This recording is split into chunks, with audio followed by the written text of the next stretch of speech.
I looked at those guys as like celebrities, and I'd fan out over these guys. I literally have people asking me for autographs. I'm just Rahmel. You see this face, you know this face here. He's not your traditional guest on Last2First, my brother, who has the largest podcast in the transportation logistics industry, Mr. Truck and Hustle. In the trucking industry, the opportunity for you to grow is tremendous. Because I didn't go to college, I said, man, this is a great industry for me because I could be promoted from within. If you would have a family dinner and you invited your friend over to that family dinner, instantly your friend has credibility with your family. YouTube money doesn't exist. It accounts for 0.1%, barely covering costs. Yeah. My Last2First moment was probably when I met my wife. She is the most important and integral part to Truck and Hustle. Ladies and gentlemen, welcome back to the next episode on the Last2First podcast, where we bring you the latest, the greatest, the innovators, moving this thing from last to first and last mile, first mile logistics. Today's episode is going to be a little bit of a different spin. You see this face, you know this face here. He's not your traditional guest on Last2First, but that's why we're bringing him in. I'm joined in studio today with my brother, Rahmel Wattley, who has the largest podcast in the transportation logistics industry, Mr. Truck and Hustle. Rahmel, welcome to Pod, baby. Jason, man, it is an honor to be a guest in your house, my brother. So I asked you off camera before, have you ever been on this side of the interview before? Yeah. And you told me a little bit, but not. So I've done some virtual interviews, but I'm going to go ahead and say this is my first official interview. I feel honored, my brother. I feel honored. I hope I do you justice. This is going to truly be the master and the pupil here. I'm going to see if I can work some game and give it back to him because he's given so much to me. We'll get into that later on episode. But first, I got to talk about your stats, bro. Stats. Okay. All right. Stats. I mentioned the opening. You have the largest podcast platform community in transportation logistics industry. Yeah. 222,000 followers on Instagram. No, on YouTube. On YouTube. 245 or so on IG. Over 500,000 people subscribing to your content. For sure. That's phenomenal, bro. Congratulations on that. I appreciate that. Yep. Thank you. Thank you. So I normally start off, I got this game from you with the origin story. Yeah. But I can't do that because I got to twist it up. Talk to me. My first thing I want to ask you about is, what was the moment that made you actually say, I want to build the Truck and Hustle brand? Like, take me back to what happened. When did you get the idea? When did the light bulb go off to say, I'm going to actually do this? Yeah. So thank you for the introduction. And that's a great place to start, right? So the inception of Truck and Hustle was probably in about 2019. Okay. I had just sold my driver leasing business, Ultimate Driver Staffing, and we could get into that story a little bit later. For sure. And I was basically, I guess, looking for a passion project or like something to do with the additional spare time that I had just gained.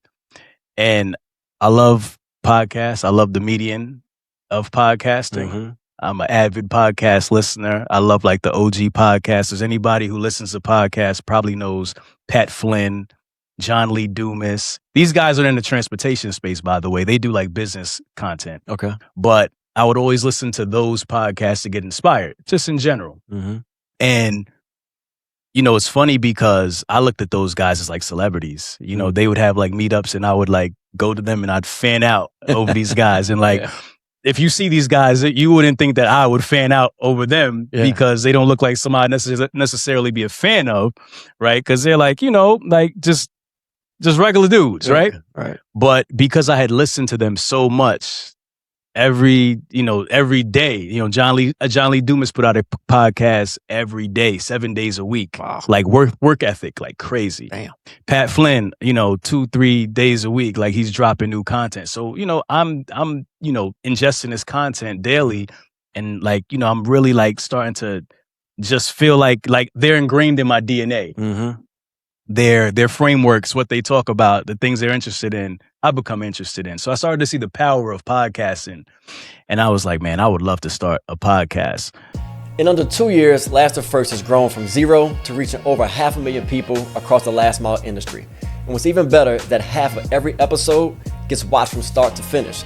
That's operators like you tuning in because we skip the fluff and get straight to how the best in our industry are actually solving problems. If you're not subscribed yet, Season 7 is the time to start. And there's more. Subscribe today and get free access to our L2F HUDDLE. It's a community with a curated news feed built just for last mile operators. Has a searchable library for every past episode we've done by keyword and you get direct access to vendors who support our industry. It's free and it's built for you. Subscribe to Last2First and sign up at L2FHuddle.com. Thank you. So just my business mind said, okay, if I, and I kind of go back because not only did I want to start a podcast for that reason, I've always wanted to use my voice for good to make an impact. It's a beautiful voice, bro. Thank you. I appreciate that. I was going to say it's made for radio, but we're in a different medium now. So it's funny you say radio because, in another lifetime, I did music as well. Yeah. And I never quite, reached my zenith in the music space. So this was an opportunity for me to use my voice, because obviously I'm getting older. I have a family and I can't continue to chase the music industry, right? Right. So I'm like, podcasting would be cool, man. And I just, one day I thought to myself, I wanted to start a podcast, and I came up with a name, and it was called, what was it? It was Passive Money Massive. That was the name of my original podcast idea. In fact, if you were to look at some of the other names of the Truck and Hustle page, it was originally Passive Money Massive. And it was going to be talking about like ways to make side hustles, additional income, so forth. But there was a lot of podcasts talking about the same thing. Yep. So I'm like, how do I stand out? Because in business, you have to have a niche. You have to stand out. How do you differentiate yourself from everybody else? And one day it just hit me. I said, I've been in the trucking industry since 2002, 2003. I have a network. I have knowledge. I have an understanding, and I could bring a point of view that probably nobody is bringing to the space. So that is what I need to do. And I kind of put those two concepts together, and I said, let me do a podcast on transportation and on the trucking industry. So I started, kind of doing my research, seeing what else was out there, and I didn't really find much, man. I found a couple things, but they didn't resonate with me. Yeah. And I wouldn't listen to them, right? It wouldn't be a podcast that I would listen to. So I said, the guys you would listen to was business focused, more like so like industry stats, economics, more so high level, high level data analytics. Got it. Or it was more like just like really like driver focused. Maybe. Right? They weren't speaking to my soul because I love entrepreneurship. So it was more so driver on the road focus, and it wasn't focused on the business side of the industry. Got it. So I said, I want to tackle the business side of the industry, and I want to shed light on that. And because I had my own journey and recently had, a breakup and a partnership, and just went through so much as an entrepreneur in a short period of time and learned so much. I said that I felt like this was something that I could add some value, a space I could add some value in. And not only that, I want to learn what other people are going through. And selfishly, maybe I can learn about some other businesses that in the future I can get involved in. Right. So that was kind of like my selfish intention. Like, one, let me learn. Let me create a reason to just reach out to people, because I'm not the guy that's gonna just like be like, let me pick your brain. Yeah. Now I got a reason to pick your brain, right? Legitimately, like just come on my show. So I was able to just like that was kind of where I started with it, and I said, you know what? This could really be something. I think there's a need here. There's like a void that needs to be filled, because there's a lot of people who are just like me, whether they're business owners, they want to be business owners, they're looking to get in the industry, or they're looking to grow in the industry, that don't have a voice. And I think I could create that voice with Truck and Hustle. So that's when I'll be honest. Like, a lot of people say, did you know that you had something? And like, yeah, like as soon as I thought of the idea, I knew it was going to be a hit. I knew it would be a success. It was just a matter of executing on the vision at that point. And what it would look like. What's the branding? What's the messaging? Who am I going to get to contribute? Like, that became the questions. But in terms of like, was it a good idea? I knew it was a good idea because there was nothing like it. Yeah. Yeah. So who was the very first person you interviewed?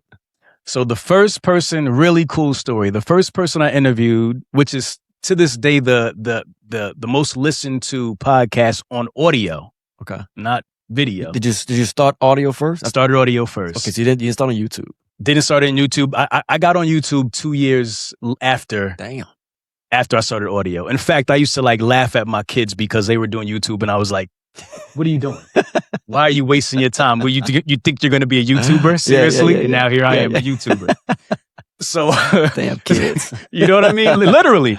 Yeah. So the first person I interviewed was a guy by the name of Dante Dean. My guy, shout out to Dante Dean, King Dean. Dante Dean used to work with me as a driver at Ryder. So I worked at Ryder, Ryder Integrated Logistics for about 6 or 7 years. Okay. So I bleed Ryder red. Shout out to all my Ryder folks. And Dante was one of our drivers. I worked at the CVS account. So basically we would deliver to CVS's, throughout the region from like Maryland to Maine, let's say. And very hectic. Like pharmaceuticals, the groceries, everything. Okay. Like we managed that transportation for CVS. In fact, Ryder kept that account for years. They actually just lost it to Penske last year, I believe. So Penske now is they manage that account. They're the provider. So Dante was one of my drivers, and Dante actually had left Ryder around the same time that I left Ryder to start his own trucking business. And he started a trucking business pulling containers out the port. And he was a, one man, one truck operation. And we had kept in touch. Like I keep in touch with all my guys. And, as I was transitioning, we were just kind of keeping the conversation going. Like, I'm just checking on him, how's things going? And he's telling me about the business. And when I transitioned, I was like, I want to interview you because I want to talk about, your transition from being a company driver to an owner operator, working in the ports, pulling containers. And during that conversation, we talked about my transition as well from working at Ryder to starting my business. Right. So it was kind of like a full circle moment for both of us because we both started in the same place and we both kind of branched out, did our own thing. And the funny thing is that Ryder would later become one of my customers. So for my leasing business, a really amazing full circle moment for me was when I signed Ryder as a vendor. And I was able to call my old job and have them send me work and send them invoices. You know what I mean? Like nothing felt better than that. Yeah, that's gotta be good to call your old boss, right? And we're with Ryder, so and we'll get into that, right? But like with Ryder, you have like RFPs, right? So like once you become an approved vendor and you're in the Ryder network, they have to use you. So it's like if they have a driver need and I'm there to fulfill that need and I'm an approved vendor, they can't just tell me no because they don't. It's like he has drivers, you got to use him. Like he's on the vendor list. Yeah. So was the boss, did he feel a little play by that? They try to play it off like it was no big deal, but you can tell. I can feel a little bit of he felt a little salty. A little salty because things ended on good terms with at Ryder. Like they were a great company. I learned a lot there, but man, ultimately, like the headache that I endured working at Ryder, it was like if I'm gonna deal with this, I might as well just do my own thing and just.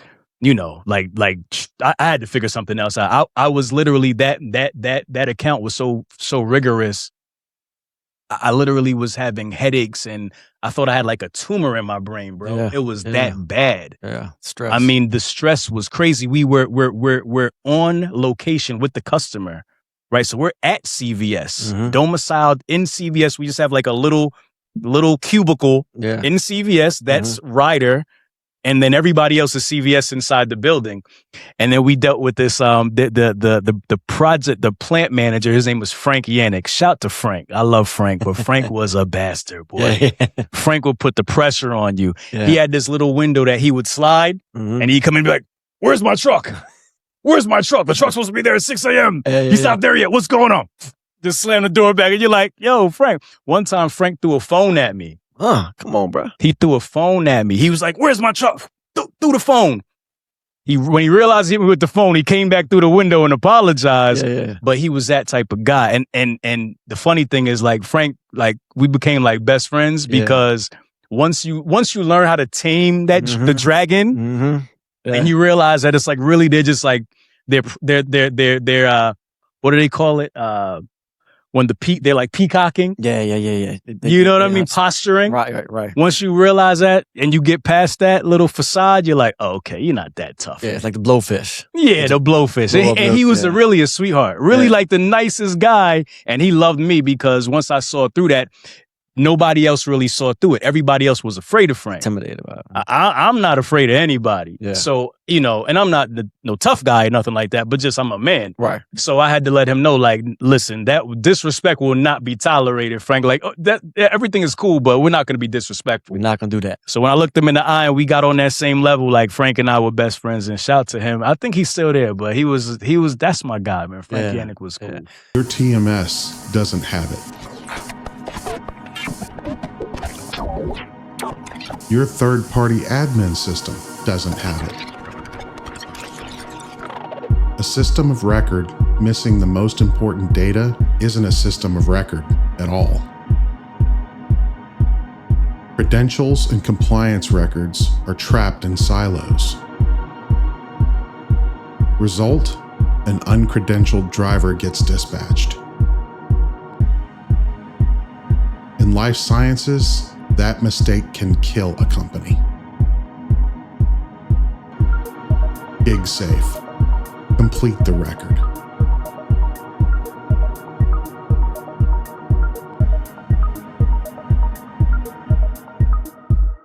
You know what I love about it, bro, and I think this is what actually makes you special is the experience you have, right? Because like they got people out there that podcast and do well, but like it's different when you can relate to the pain point of the guest and obviously the viewer, right? Because now, not just from a credibility standpoint, but the way you're able to ask questions, the way you're able to connect the dots and like really probably put yourself back in similar situations where and you can relate to that experience makes it special. So I want to dive more back into how you even got to that point, right? So we heard staffing company, HUDDLE was first, but yeah, go back to like your entry into transportation for me. Like sure. what was the first starting point into this kind of wild world of logistics? Yeah, so I say like I've forgotten more than most people know, man. Like and I, you know, I'm definitely not like the smartest guy when it comes to transportation and logistics. Like I listen to some of these programs and I'm like, man, like what is he talking about? Yeah. I've been in this industry for like 25 years and I have no idea what you're saying right now. I should. Yeah. Right. Yeah, right. Like, what's that term? Yeah. What are you saying? Right. Yeah. So there's obviously people who dive a lot deeper into topics than I do, but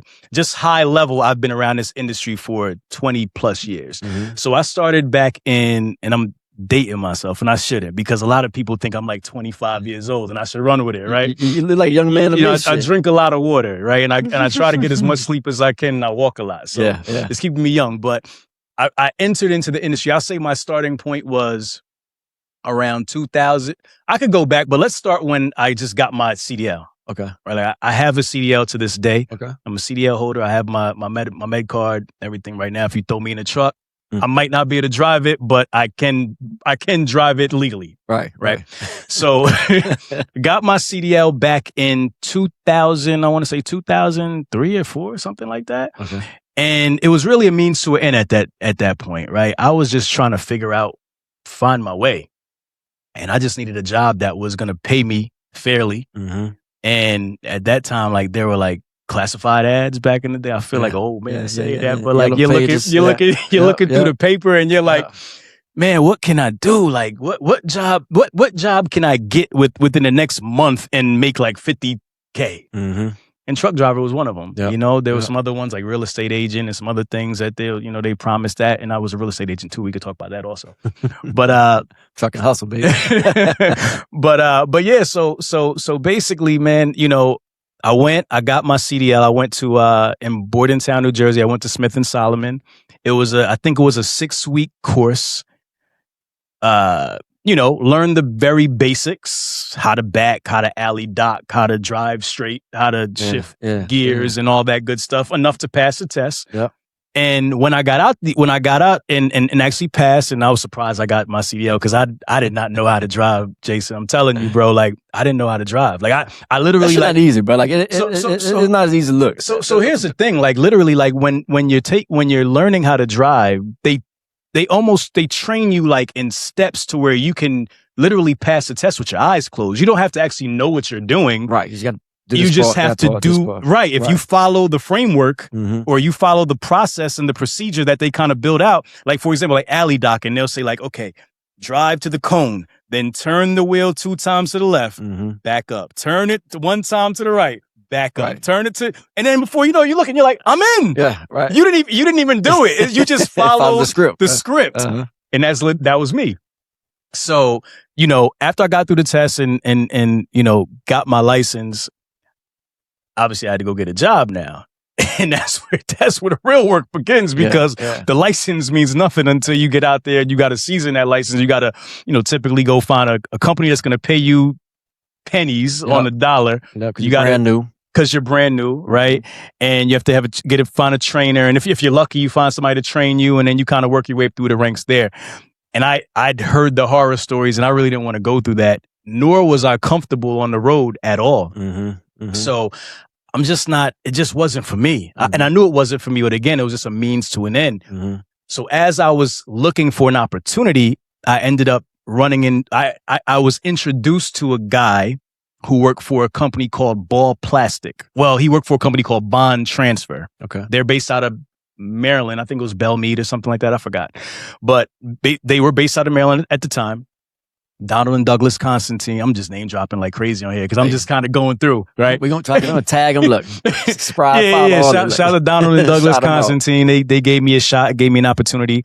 But the gentleman who hired me, he was actually running the terminal. Okay. Young guy. They worked at it was at Ball Plastic. Okay.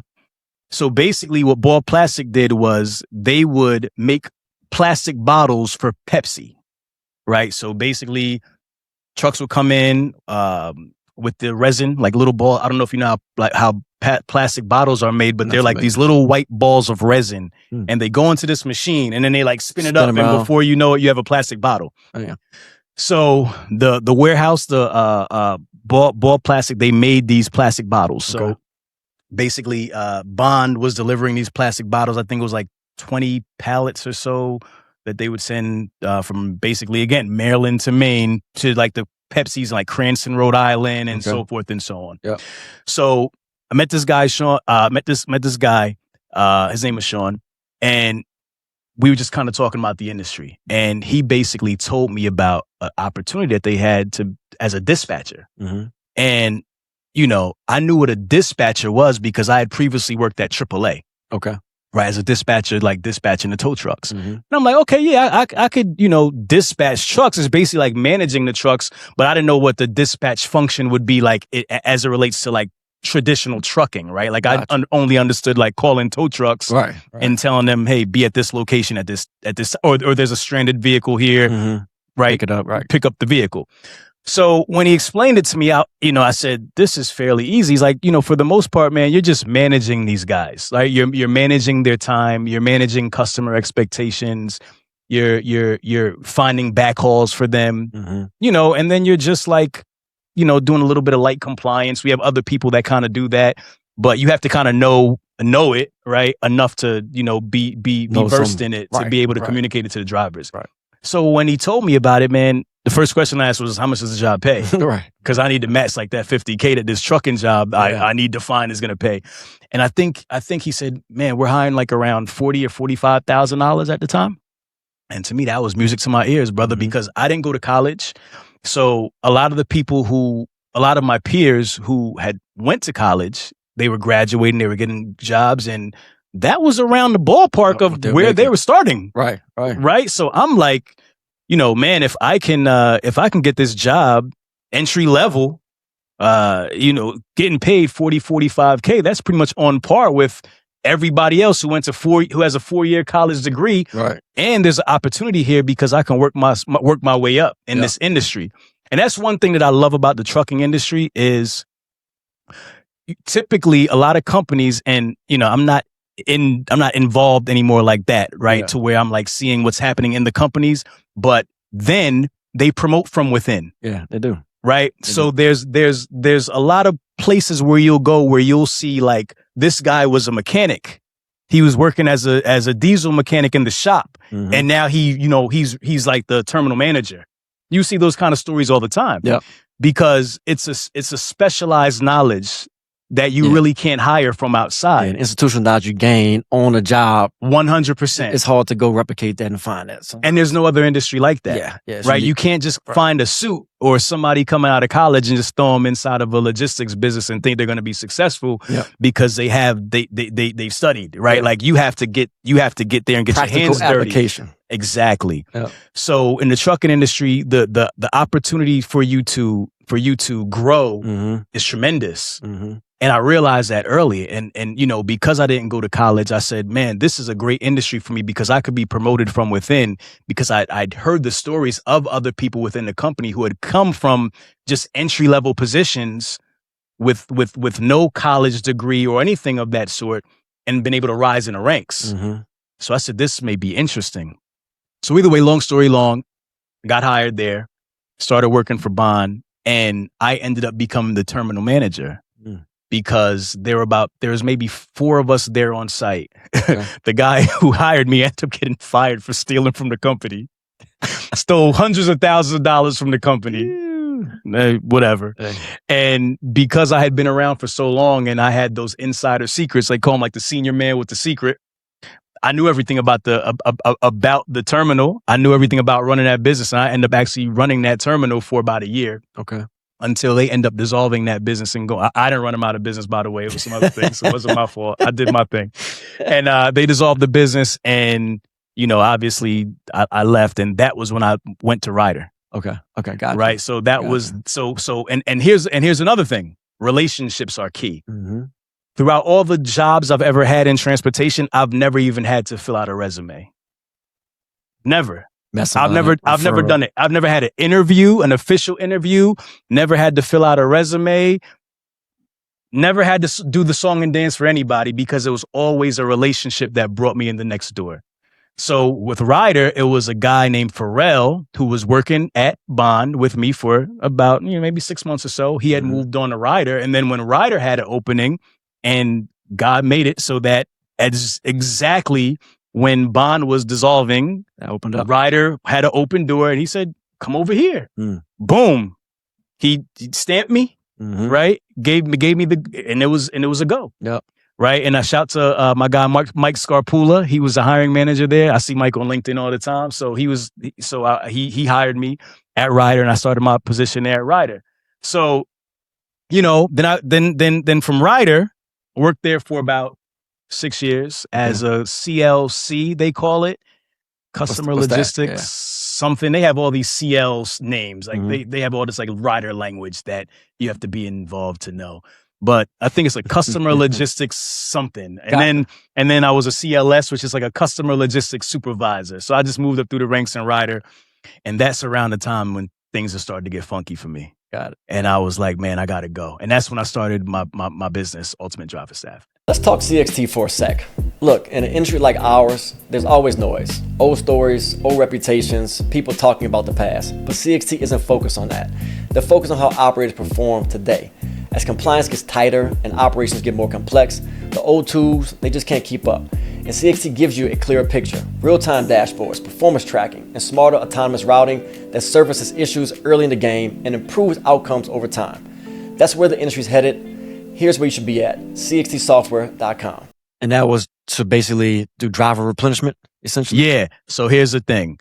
So while I was at Ryder, what would happen is during peak seasons, they would have what they call like seasonal spikes, right? So Thanksgiving, Christmas, Valentine's Day, anytime there's a holiday, the order is like double and triple.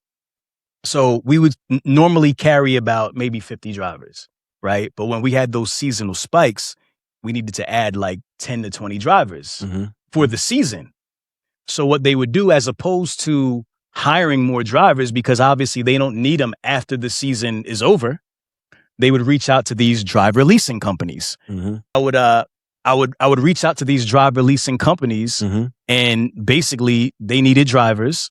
I mean, Ryder needed drivers and they had drivers. So the business model is basically the leasing company hires drivers as their own employees. Okay. Right. We have the same, the same we have to follow the same compliance as any trucking company. Yeah.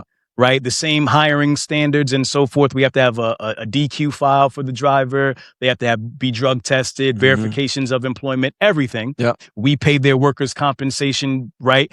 The only thing is like, so, and then we basically contract a rate out, right? So we pay, the company will pay us, and then we pay the driver. Got it. Right. So we're just a middleman. Staffing model. Right. So just like just like a regular temp agency. But you got to certify the driver. You got to credential them. You got to do everything exactly to plug them right in. Plug and play. You have to. They have to basically meet the criteria of the client. Yep. Yeah. Got it. So that was so basically I was doing that for Ryder. Okay. And I saw that business model as an opportunity because number one, I gained a lot of relationships with the drivers. So I knew like all the lease drivers in the areas, because here's another thing. The lease drivers, like, they work for a bunch of different companies, right? It's not just one company. They'll be working here, and then like next week they're working at this company. They're all over the place. So you start building relationships with them, and you learn the drivers. You learn like where are the different places that they're going to outside of Ryder, right? So I'm kind of just learning the industry, and I'm asking questions. Right. And one day it just hit me. I said, "This is an interesting business model." I already knew all the drivers in the network. I would talk to the owners of the driver leasing companies, just kind of understanding what the business was, like just talking to them. I'm gaining intel. Right. But they're telling me about the business and telling me what it needs to start the needs to start a business like that. And that's what I did. Eventually, I left Ryder and I started my own staffing company. Damn, Myself and a driver was my partner, and we started our own staffing company. So got it. And so you ran that for how many years? Ran that for 5 years. 5 years. Yeah. Okay. All right. Okay. For almost 5 years. Yeah. Okay. Got it. So that takes us to kind of, we start off how you got into Truck and Hustle, right? So you say you obviously parted ways with the partner, sold the business off. Yeah. So as you're starting T&H, did you have a budget? Did you have fun? Because part I want to get to, and maybe the second half of this conversation, is like the business of podcasting, right? Yeah, sure. And I've called you a bunch of times, bro. I owe you you give me a lot of freaking salt that I still got to figure out what to pay you back for. But no doubt. I was at lunch the other day with a guy, and kind of, just first time meeting the guy, telling him what I'm doing, and talking about do some podcasts. And he's like, "Oh man, I really want to do a podcast." He was just geeked out, like, "Tell me how it works. How do you find studios? How do you make money? Do you make money? How do you edit, like the whole 9 yards?" So I think there's a large people that probably watch your show, I'm sure, and thinking, probably inspired by you, like I was, and I'll get to that in a second, and think like, can I do this? So I want to take you back to where you were, right? So when you left your business and you had this idea to start something, did you have a real plan? Like, did you know exactly, outside of the names you talked about, like, did you have a financial plan? Did you forecast it? Did you know, like, hey, I got 6 months before I got to find advertisers? Like, walk me through like that early onset of like, okay, can I make this a business? Can I actually monetize this? Yeah. So I had no plan whatsoever because I didn't even know it was a business yet. Right. I looked at it as more of a passion project at first than a business. And I looked at it that way for a while, maybe like the first year, until people start reaching out to you and you realize that people want to pay to get in front of your audience. You don't really look at it as a business. Now, because it's so popular, people enter in with the knowledge that, oh, there's money in this, because they see the Joe Rogans and they see the Pat McAfees and they see these stories of these like $100 million podcasts. But when I started in 2019, the podcasting space was very different, right? There was a lot of podcasts, but it wasn't as prevalent and it wasn't as normal as it is now. Like now it's like everybody has a podcast and everybody wants to start a podcast. So no, I didn't look at it as a business at all. I didn't have a formal business plan. It was more a passion project, and I was just going to kind of do it for fun. And for those reasons that I mentioned earlier, just to kind of see where it went. But I wasn't going to depend on it to eat. So early on, so you were doing all audio. So you would just find people within that network, bring them on. Were you like were you in the studio doing audio? Were you like on the phone doing audio? Like, I'm trying to really. I was in my kitchen. I was in the spare bedroom in the house, wherever I could set up and have a decent background. I mean, if you look, some of the videos are still on the Truck and Hustle channel. If you go way back, you'll see like the background is crazy. The camera is crazy. You can barely see me. It's dark. I look crazy because here's the thing. When I first started podcasting, it was a audio first, right? Mm-hmm. And it still is audio first. Mm-hmm. But now video has become like a very large component of podcasting. Like people feel like if I have a podcast, I have to have video, which you don't. You can do an all audio podcast, but they're kind of like, at this point, if you're doing audio, you might as well do video. Yeah. Right. But at that point, video wasn't a big thing. So for me, in fact, I didn't want to show people like the what was behind the curtains. So it took me a while. It wasn't until COVID when everybody got on Zoom and like the virtual meeting rooms became normal that I gave myself the license to even put the content on YouTube, because prior to that, I felt like I want people to just hear my voice. I feel like it ruins some of the magic if they see what's going on and they see this background that's not really a professional background. I'm kind of in my kitchen, and it kind of ruins the quality and like the perception of it. So to me, it was great to be able to just talk anywhere I wanted to in the house, and all you hear is my voice, and all you hear is their voice. They can record from anywhere, just like me, because obviously I'm talking to people. They don't have a setup either, right? Yeah. So we're both in our kitchen. So for me, I didn't want to show that part. But but after COVID, March 2020 or whenever that was, it became normal to just put these videos, and then I had like an entire backlog of Zoom podcasts, virtual podcasts that I had recorded, and that's how I started my YouTube channel. Basically, just taking all of the content that was just in the Zoom, the recordings, and now repurposed it and put it all on YouTube. So basically, that's how the YouTube channel started. Yeah. The One Big Beautiful Bill that passed Congress in 2025 cut taxes on tips, overtime, and extended tax cuts for corporations of all sizes. The one group that didn't get a targeted break was independent contractors. How is SCI responding to this? The Flex Act is the answer. That's how SCI is responding. It's the Freelancer Expense and Tax Relief Act. It's a proposed federal tax bill that creates a statutory framework inside the Internal Revenue Code for qualifying independent contractor arrangements. It gives businesses and contractors a defined, structured test that they can satisfy before any money changes hands, guaranteeing protection from IRS reclassification if they meet the standard. SCI can help. Follow our website, where we'll be posting updates on this, as well as talk with your local government officials, because it's all about small business in your communities. Thank you. It was just by happenstance that it became normal to put the podcast on video. Yeah. Right. Like I said, this is going back to like 2019. And if anybody thinks about it, like, yeah, we weren't seeing all these video podcasts at that point. You weren't. I think I just started like listening to podcasts, and I was like you, I was like, man, people are actually going to be on video. Like the concept just didn't resonate to me either. Right. I'm like, what, why would I even do that? Like I was on Audible. I was an audio book guy. So that was my kind of way I was learning. And just starting to hear a few people out there.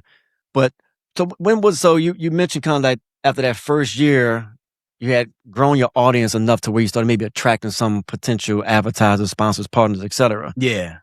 Because your growth has been crazy, but I've actually about this off camera, obviously. Like, you look at, I mentioned earlier, like the stats you have now. I mean, it's a huge audience, a huge following. You have a lot of respect in all transportation communities across the board, right? You're doing shit all over the world. You guys didn't start there. So maybe walk me through like the first year. Like, when did you start feeling like, man, I have like an audience, like the numbers, like when you start seeing growth, like what? And I think you told me this before, like there was a video, something that just kind of went by, some popped, some clicked. There was. In terms of the YouTube channel, and I mean the YouTube, the audio translates into the video will translate or transfer into the audio, and audio transfers to the video. Sometimes, right? Sometimes people kind of stay where they first discovered you as well. So it just kind of depends. But I guess when it really clicked, or when the growth started happening, was so here it is. So I built up a catalog, right? I'd been podcasting for maybe 1.5 to 2 years. And I did a video on YouTube. I think it was my first or second actual video where I sat down and recorded at a location, and it was actually DeMarco Thomas from Metromax. He was the podcast, and I did that interview. We did it in Atlanta at the Gathering Spot. Okay, and put that video on. The title of the video was, and we'll talk about like titles and thumbnails and all that kind of stuff too, because that's important. Yeah. The title was "The Best Way to Start a Trucking Company is Not to Buy Any Trucks," or something like that. Something that's real catchy that I knew would like, make people want to watch it. Yeah, big question. And he had a dispatching company. So basically, we published that video, and for the first couple of weeks, the video didn't really do much. It probably had like, so I'm used to seeing like a couple thousand maybe, because at this point, maybe the channel had like 8,000 to 10,000 subscribers. Okay. So I would see like a couple hundred to maybe a couple thousand on like some of those other videos that were literally like still frames of the guests with just audio running under it. There was no visual component to it, right? It wasn't videotaped. It was just a still frame with the audio just running under the still frame. On the YouTube platform. Right. So when that video was published, like I said, first initially it had a nice boost. Like it got a hit. And I think we had done a couple of videos in person like that prior. And for the first, I guess, month or so, it didn't really do much. But then for some reason, it just took off and started going viral. And it was crazy because like he called me. He's like, "Yo, bro, you see this video is like, it's at like 8,000 now." And I'm like, "For real?" And he's like, "Yeah." He's like, "What'd you do?" And I'm like, "I didn't do anything." Right. And so I thought he was messing with me. Like I thought he did something that I don't know. Like he had some like black hat trick or something like that. He figured out how to boost the video, and he's just messing with me saying, "What'd you do?" Because I'm literally like, I didn't do anything, bro. So the video was growing, and then like we look back at it, it's like 10,000, 11,000. And as the views grow, the subscriber base is growing. So I'm going to say over the next like 3 months or so, bro, that video was getting like thousands and thousands and thousands of views a week. The video has like 800,000 views today, like around there. But it just kept on growing, and it kept on boosting the subscriber. Like they were subscribing, they're commenting, they're engaging on that one video. Just caught fire. I don't know what it was, like a lightning in a bottle video that for some reason that time in that space, the algorithm caught it, and it just suggested it to everybody in the world. And people, he's like, "Yo, I'm in Mexico, and somebody just said I saw you on Truck and Hustle," and it's crazy. And then I'm like, man, YouTube is extremely powerful. Yeah. And that's when I went all in on YouTube. I said, wow, like I didn't expect that. I really just looked at YouTube as just like another platform to post on. I wasn't monetized on YouTube yet. I wasn't making any money on YouTube. So it's just like, all right, it could be the audio platform, YouTube, Instagram, whatever. I'm just going to post it anywhere and see what happens. But when I started seeing that growth and that trajectory so fast, and seeing how that video just caught fire, and then, like I said, the subscriber count started to catch fire. So now I'm able to leverage the subscriber count to get other big interviews and other people, because now people are interested. They're seeing like, "Oh, you got 20,000 subscribers? You got 30,000 subscribers?" So now people are looking at your channel, and they respect it, right? When it's a smaller channel, it's under 10K or under 5K. They're kind of looking at like, "Okay, cool, you got a nice little podcast." Right. You know what I mean? Right. That would tell me right now. you got a nice look. And we'll get into that too, because that's not true. Yeah. Right? We'll talk about that. Yeah. So once the numbers started to grow, I was able to attract other guests, and that's how like the flame just like started to like pour, like it was fuel on the fire. Yeah. Now everybody wants to be on Truck and Hustle. Yep. In addition, like, they're seeing like, he has people in his network, and he's talking about all the business that he got from the show. And it just was a snowball effect. Everybody just started to see like, wow, that's a powerful platform. And I kind of became like a kingmaker, right? Whereas the people would come on the platform, and they were like overnight celebrities now. In a space where there's like, it's a blue collar space. There's no celebrity in that space. Now you have people championing you and celebrating you, talking about you, reaching out to you, wanting to learn more, wanting to work with you. So it just like created this network effect. You're a magnet. Right. You're a magnet in the middle of everything. So now that starts to attract everybody. That attracts more people that want to contribute. That attracts sponsors now. People start saying, hey, Chuck and Hustle channel, how much is it for this, right? And we're still trying to figure out what that looks like. What's the offer? How do we productize this thing? Because I don't necessarily know. Yeah, you're brand new to it. I'm still new to it, and I don't really have a compass. I'm figuring it out as I go along. So that was kind of the moment where I realized that, okay, I really got something here. And I told you in the beginning that I knew we had something, but now I'm like, oh yeah, it's real. Validated. Because now I'm seeing that the impact that I'm having in other people's businesses. When you start impacting people's bottom line, the conversation is different. You know what I mean? It's one thing to get like views, but when you can make people money, now there's value that you're bringing to the table. So now it's more than just a podcast. And I tell any podcaster, one, we, as a podcaster, you have to look at yourself as more than a podcast. Right? A podcast is just a part of your distribution network. It's a channel. You're building a platform. You're building a world stage for people to shine on.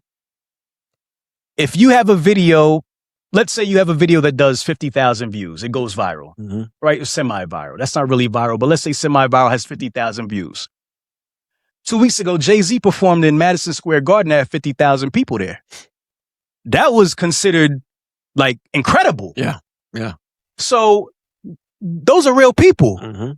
Right? Those are real people. You are Jay-Z in your own right.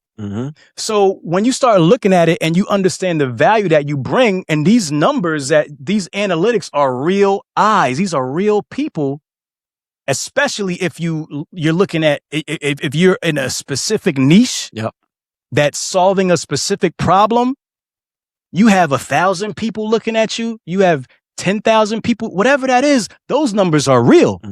So when we zoom out and we look at the fact that these numbers are real, and you're filling stadiums on your channel, you're filling stadiums in people's ears, like that. Your audio is filling a stadium.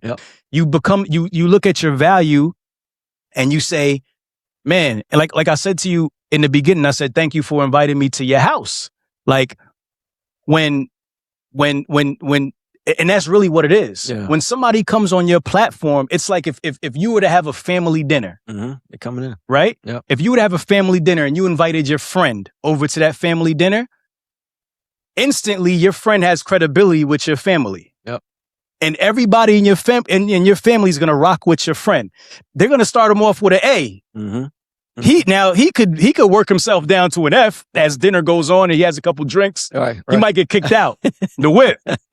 But you've given him that instant credibility, which is not that's valuable. Right? Let me interject real quick because to cement this point, when I was first venturing to start this, I talked to you and I took this course, my 7-figure podcast. And it was 2 stats that I could not believe when I went through this course. It said either 5 or 6 out of 10 Americans consume about 5 hours per week of a podcast.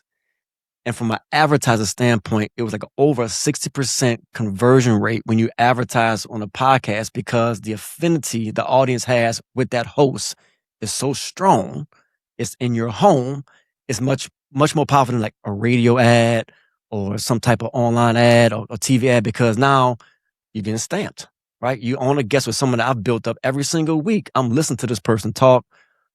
There's something keep me here, right? And so that was the point when I was like, oh, this is how people really able to monetize it. And you don't need a whole lot of people to make that happen, actually. You don't. 100%. And that goes back to the point I made earlier when I was fanning out about some of the podcasters that I had listened to. In that world, they were kings to me and queens. I'm like, I listen to you every single day. I love your show. And like I said, I met these guys and they're looking at me like, it's cool, man. Right. Nice to meet you, Rahmel. Yeah. But I'm like, no, you don't understand, bro. And I've had that same thing happen to me where people have come up to me and said the same thing. you don't understand what your podcast did for me. I was at a point in my life when this, or I was able to make this connection, or I was able to get this business, right? Like, you don't understand the impact a lot of times until you go outside. Yep.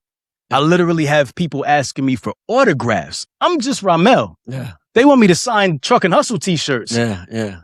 I'm no celebrity. Yeah. But in their minds, because they've spent so much time with me. Yep. And mind you, I'm the host. Yeah. I'm the guest is giving most of the value. Yeah, you're doing the least amount of talking. I'm just sitting back asking questions. But the affinity, like you said, because I'm creating that environment for them to learn and grow. Yeah. Man, it's priceless. Yeah. It's really priceless. Let's go into some of the deeper stuff that you and I have talked about offline, because I think it's a great point to transition into. How do you take that affinity, that value you're talking about, and monetize it? And like the good, the bad, the ugly of being a content creator, podcaster, host, whatever somebody wants to call themselves. Because when I was first starting, right, you're the first person, the only person I called. I was like, bro, I was a little nervous to call you. And I told you this. I was like, because I didn't want you to feel like I was kind of jump on your, although I had, there was, you were way down the track than me. But it was just, so let me back up a little bit for the audience. So I got a chance to come on your podcast, Truck and Hustle. Sure. Shout out to Lorena Camargos, President CLDA, who introduced me. You interviewed her, I think a couple of people in kind of CLDA last mile space. You came to Austin. You're on a road show. You had, your wife was with you. Yeah. You had Quaku was with you doing the videography work. And we met in a little studio and you set it up and did the whole thing. I was like, man, I was just watching you work, watching the team, but like, this is live, Right. And so it kind of started inspiring me. And then ultimately, maybe months, a year later, when I actually want to do it myself, I reached out, but I hesitated because I didn't want, sometimes you just like, man, I don't know if you'll give me the game or not, right? And shout out to you, credit first and foremost before we get to the questions. Like, never been a gatekeeper. And that's what I think I love about you most. And I'm sure a lot of people say the same thing. You've pulled into me a lot. But I was like, man, look, I'm trying to figure out who do I want to be, what I want to do. And the first thing was like, do I go after volume or value? And I was like, should I cater my messaging to drivers, to a broader audience, or should I focus on owners, right? Who are really, which my experience has been more on the ownership, leadership side of running companies. Yeah. And you were like, I can't remember exactly how you said this, but you were like, look, the reality is you can go after volume. You can get 100,000 views, right? If you want to.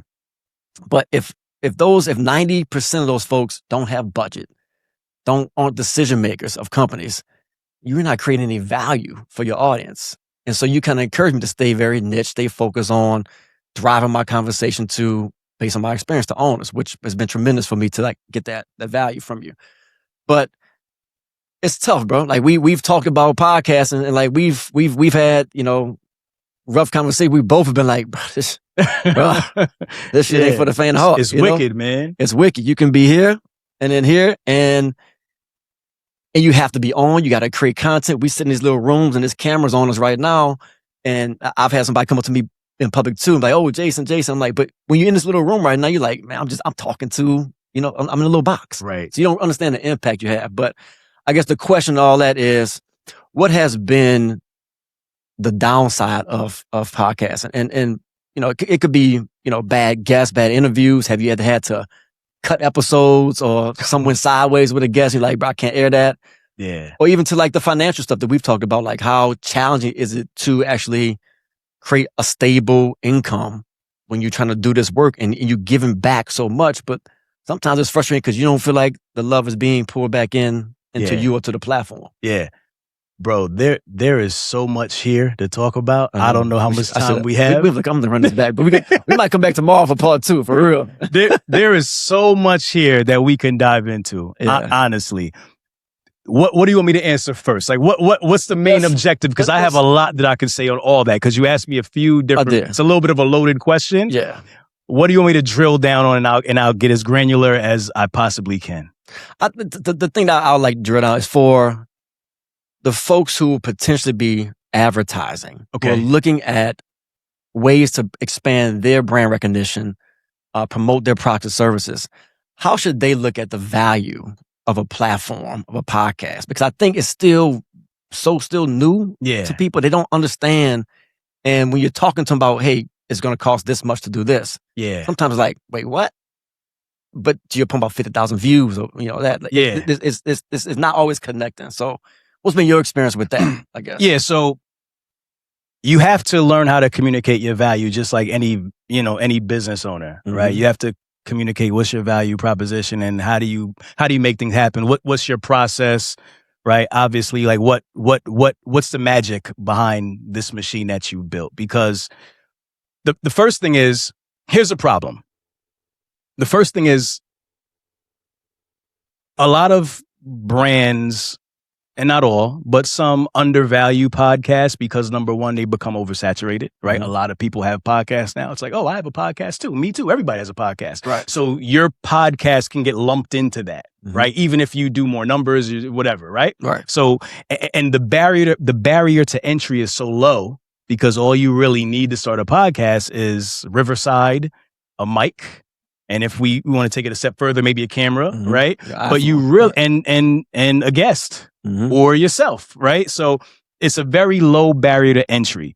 So people look at it. So it's your job to make them understand how something that really does not take a lot to build in terms of like what you're going to invest into it to build it, can demand such a high price point or a high ticket, right? That you're looking to charge or whatever, like your sponsorship dollars are, right? Right. So number one, I think it's, you have to start with finding your people. Every business is not for you to work with.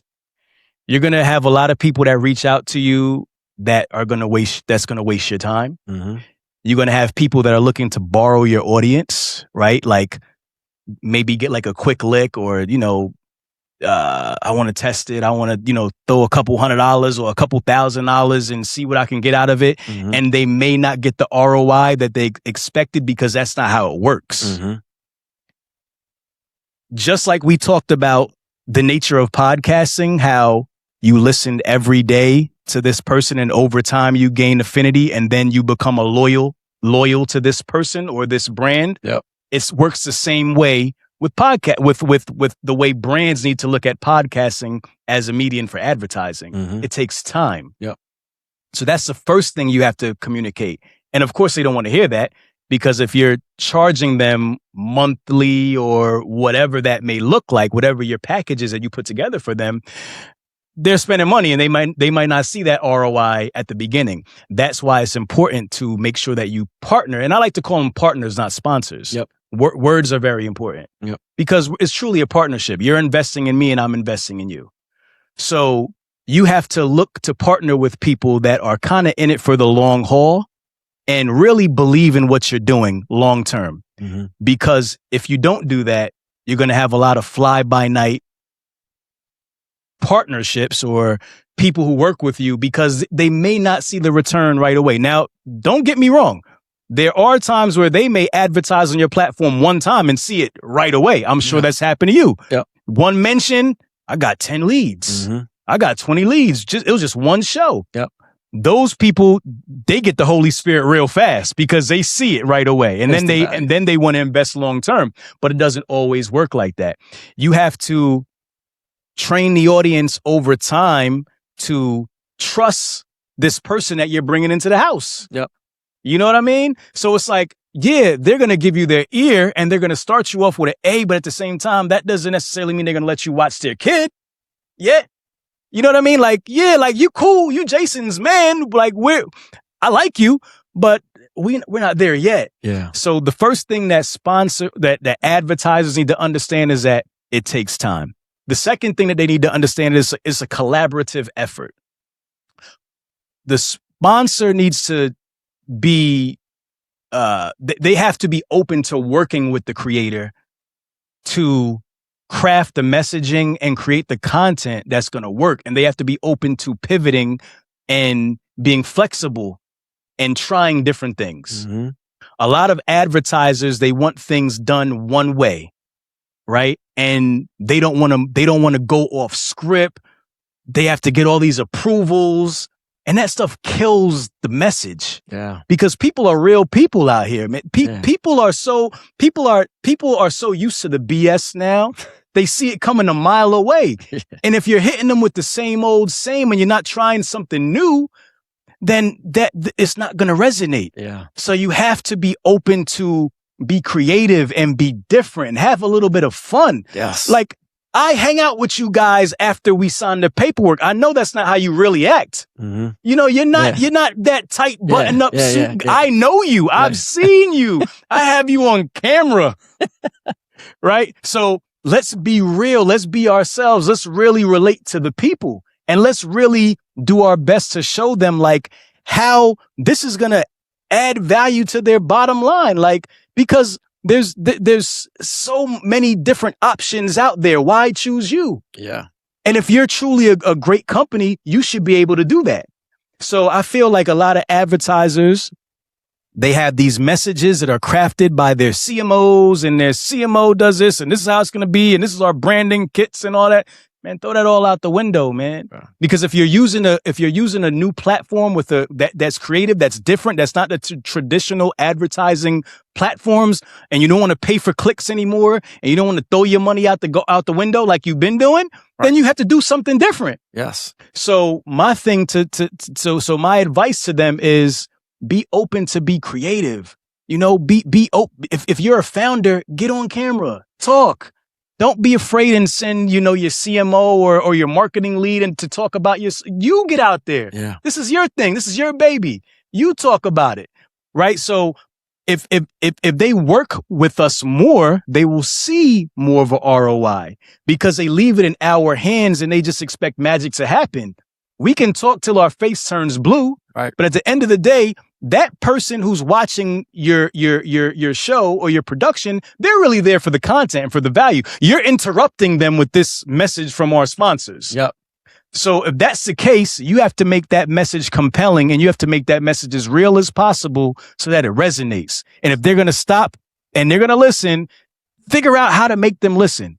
And these folks will spend money, but they won't take the time to do that. Yep. And they're doing themselves a disservice. That's an excellent point. Literally, bro. Literally coming over here to the studio today. Guy sends me an ad he wants to run as a potential advertising partner on the platform. And it's good, but it's so vanilla. It's so commercial. Good word. And I'm like, I respond back. I'm like, who's your audience? Who are you trying to target here? Because it's good quality, good video, all that stuff, I don't see you. I don't see no people really in there. There's no connection.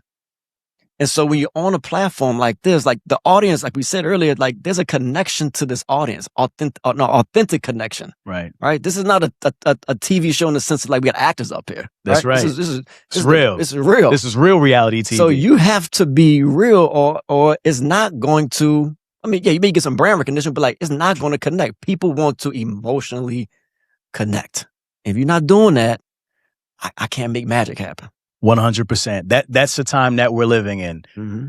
Now more than ever, you have to connect with people. We're living in an environment where we have so much fabricated, fake content and things happening in our space that we're just getting hit with all day. Yeah.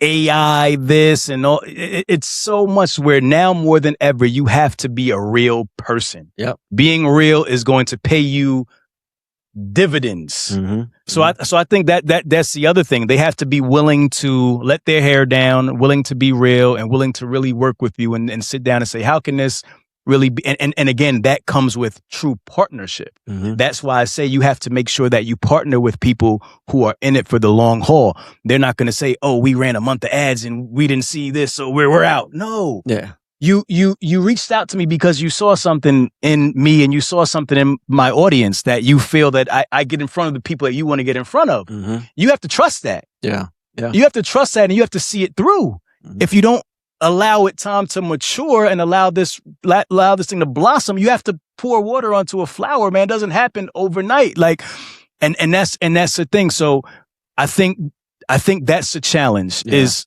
helping them, educating them, like you just now said, being able to educate them and helping them understand like how this works, and them being vulnerable enough to just say, hey, you know, I don't know how it works. You understand how it works because you've done ad reads for other people. You've seen how they convert.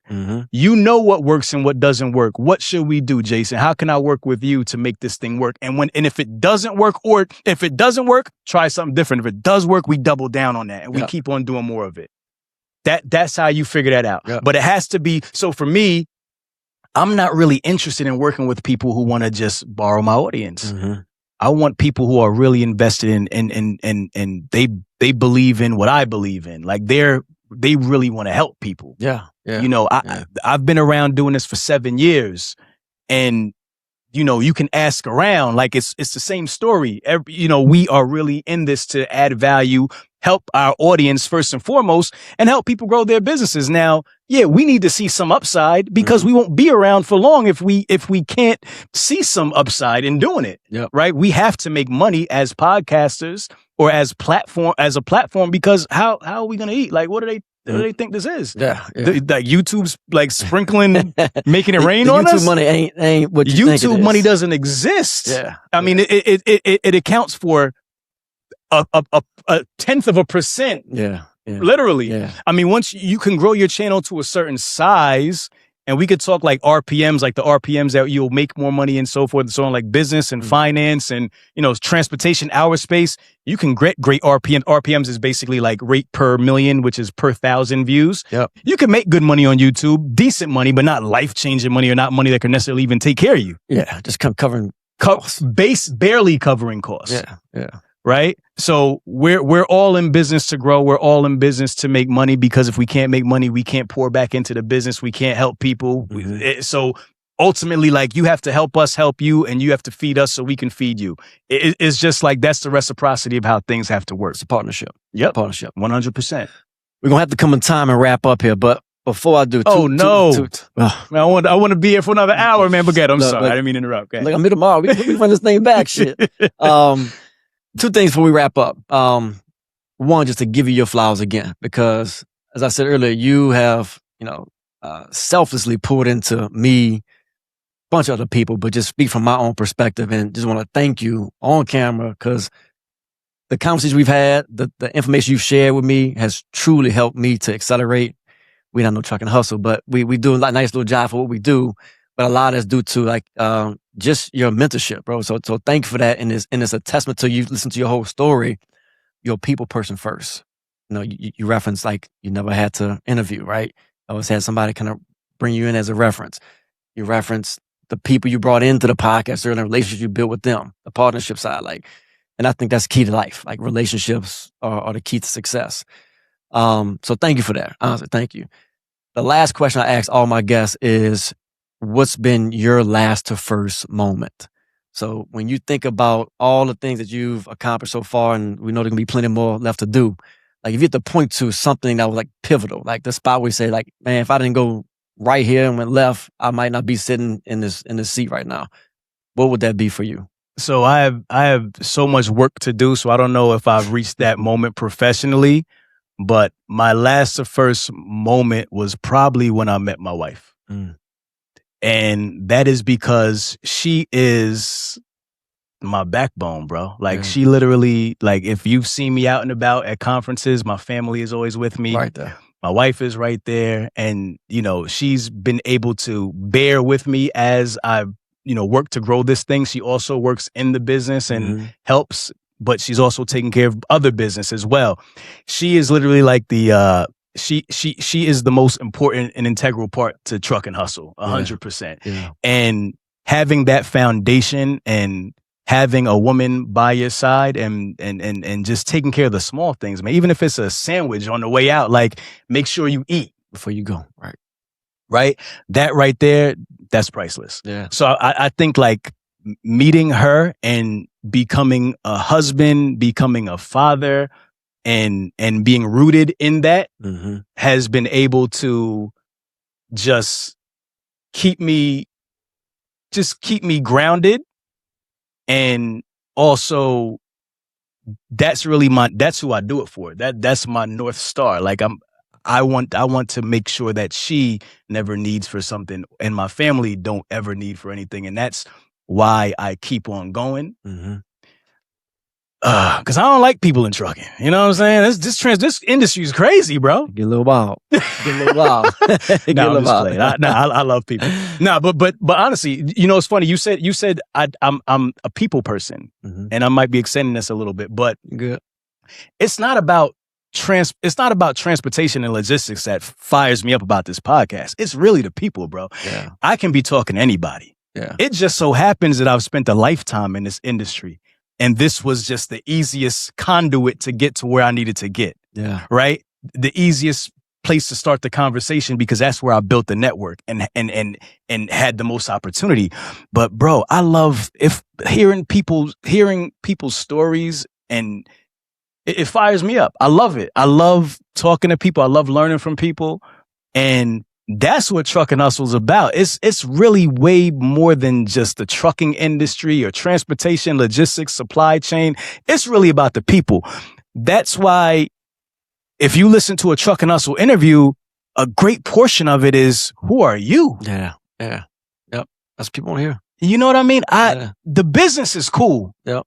I even thought about recently, I was thinking about like, you know, we a lot of times we lead with like revenue and numbers because we know that attracts people and it makes them want to watch. It's a good thumbnail. Good thumbnail. Yeah.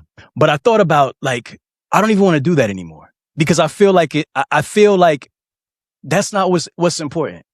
Right? That's, and I don't want people to think that that's what's important. There's so much more things that are important in business. It's about the people you impact. And I don't want to sound like cliche, but it really is more about, it's about people, man. And as I interview people, especially as I interview people who are at a higher level of business and who have attained a certain level of wealth and are established, you hear about what they're more concerned with giving back and more concerned with people. And that's what it's about for them at this point. So we're all going to get there. When you get caught up in a rat race and it's like, I got to pay these bills. So you're thinking about the money, but the money is not what it's about, man. It's about the people. And like, you know, what's important is like your health. You know, like I got on a Fitbit right now. Like I'm not wearing a Rolex. Yeah, right? Like we all like time is gonna go by regardless. But it's like, what are you doing with your time? I'm counting my steps. Yeah. That's what I'm doing with my time. Yep. So it's like that's what it's about. Like it's about being healthy. It's about having great relationships. It's about people. The industry is cool, but at the end of the day, like I could do with or without it. Yeah. I'm here. And I'm going to make as much of an impact as I can. But what I really love about this industry is just meeting and connecting with people and just figuring out, how can we do something together? How can we work together? Like even when we talk, what can we do together? Yep. Let's make some money together, man. Let's partner on something. Like that's what it's all about. That's why I'm going to pour into you, because the further you go, you'll be able to help me. Sure. You're gonna knock down doors for me and open up doors and opportunities for me because you carry my name a lot further than I could carry my name. You're gonna be in doors that I'm not. Yep. And when you talk about me, when you say these things, now all of a sudden I have my card. My calling card isn't the paper card. It's Jason. Yep. Jason already gave you my card. We don't really have to talk too much. Right. Let's figure this out. Yep. So that's what I think it's about. It's about the people, and that's why I love doing what I do. And to your point, it's not easy. There's ups and downs. There's ebbs and flows, like everything else.